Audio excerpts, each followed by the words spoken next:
हम गुंजन चौधरी मैथिली गुंजन चैनल पर एकटा 12 मासा गीत प्रस्तुत करऽ जाइ छी। अहाँ सबसे आग्रह जे गीत के अंत तक जरूर सुनब। रघुबर जूनी जइयो मिथिला नगर से, सिया कोहबर से ना। रघुबर जूनी जइयो मिथिला नगर से, सिया कोहबर से ना।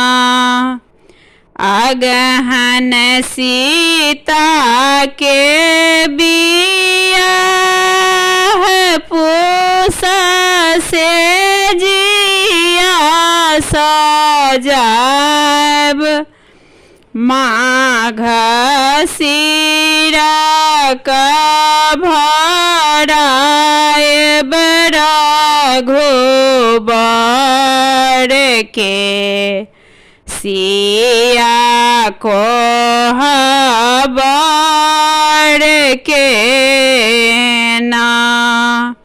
अगहन सीता के बियाह पूसा से जिया सजाब, माघ शिरा का भराएब रघुबर के, सिया कोहबर के ना।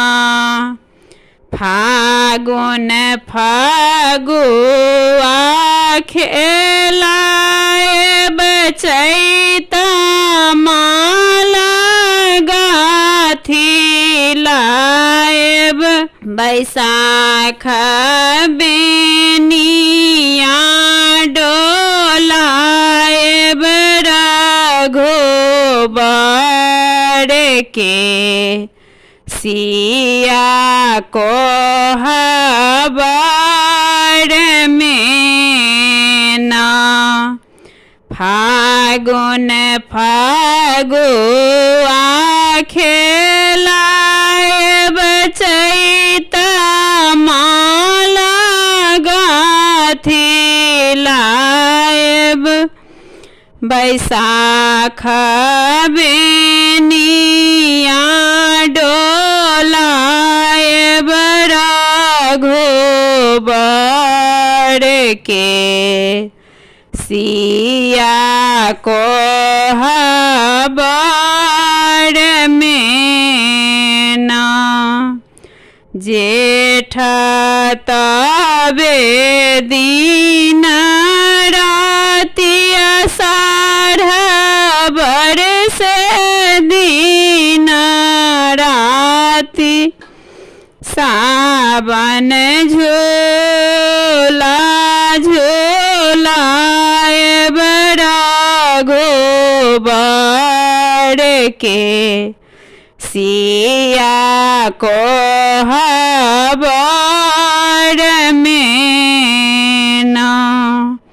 जेठ तबे दिन राति आषाढ़ बरस दिन राति, सावन झूला झूलाएब रघुबर के, सिया कोहबर में ना। भादव राति आन्हार आसिन आसरा लगाएब, कार्तिक चली जाब मिथिला नगर से सिया को खबर से न भादव राति आन्हार आसिन असरा लगाएब कार्तिक चली जाएब मिथिला नगर से सिया को खबर से न।